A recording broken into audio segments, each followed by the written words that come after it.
তো ধৈর্য ধরতে ধরতে দেখি জুলুমকারী জুলুম বাড়াই দিল, আমি সহ্য করতে করতে করতে আমি শেষ হয়ে গেলাম। ফকির ফকির হতেই আছে, ধনী আরো ধনী হতেই আছে। আমি আর কত ধৈর্য ধরবো? এক কথায় মাথা এবং মনে বসায় নিবেন, আমাদের কাজ হচ্ছে রবকে খুশি করা। আর রবকে খুশি করার হাজার মাধ্যমের একটা মাধ্যম হচ্ছে ধৈর্য ধরা। আমি কতক্ষণ ধৈর্য ধরবো? যতক্ষণ আমার রব খুশি না হবে ততক্ষণ ধৈর্য ধরবো। বলেন না সুবহানাল্লাহ। হাদিসে পাকে নবী রাহমাতুল্লিল আলামিন ইরশাদ করছেন, হে আমার উম্মত, কখনো যদি দোয়া কবুল না হয় মন ছোট করিও না। বান্দার দোয়া আল্লাহ কখনো বিফলে যেতে দেয় না। বান্দা দুনিয়াতে যা দোয়া করেছে তা আল্লাহর কাছে জমা থাকে।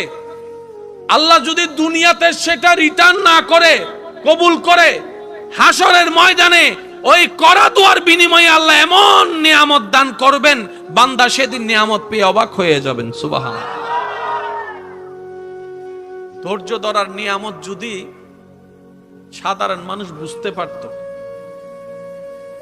নবীজি বলেন, ধৈর্য ধারণকারীকে আল্লাহ এমন নিয়ামত দিবেন, দোয়া কবুল না হওয়ার পরও যারা রবের উপর সন্তুষ্টি ছিল তাদেরকে আল্লাহ এমন দয়া করবেন, হাসরের ময়দানে অন্য মানুষ এই দয়া পেয়ে দেখে আফসোস করবে, ইস, দুনিয়াতে যদি আমার একটা দোয়া কবুল না হতো আজকে আমি 1000 গুণ বেশি এখানে পাইতাম। মুমিন কখনো লসে থাকে? বলেন না, মুমিন কখনো লসে থাকে? এই যে আমাদের গায়ে জ্বর উঠে, গায়ে জ্বর উঠে না? যদি গায়ে জ্বর উঠছে হা হুতাশ না করে যদি আপনি আমি সবর করতে পারি, গুনাহ মাফ। জোরে, আরো জোরে, মুহাব্বতের আওয়াজে।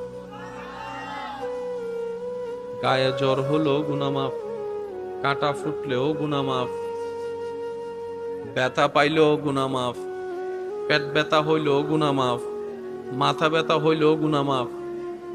কয় হাজার কোটি টাকা দিলে গুনাহ মাফ হয় কোনো সিস্টেম? কিন্তু আপনার উপর যখনই যা আসে মনে রাখবেন সবকিছুই আল্লাহর পক্ষ থেকে নিয়ামত। আসছে আপনাকে কষ্ট দিতে, আপনি যখন বরণটা নিয়ামত হিসেবে করবেন, ওই কষ্টটাই আপনার জন্য নিয়ামত, আনন্দের হয়ে যাবে। আর একটু মুহাব্বতের আওয়াজে বলেন সুবহানাল্লাহ। মুমিন বান্দা কখনো লসে থাকে? মুমিন বান্দার হিসাবের মধ্যে কোনো লস? আপনার কষ্টটাও নিয়ামত, যদি সেটাকে বরণ করতে পারেন আল্লাহর রহমত হিসাবে। চোখ বন্ধ করে একটা কথা মাথায় এবং মনে বসাই রাখবেন।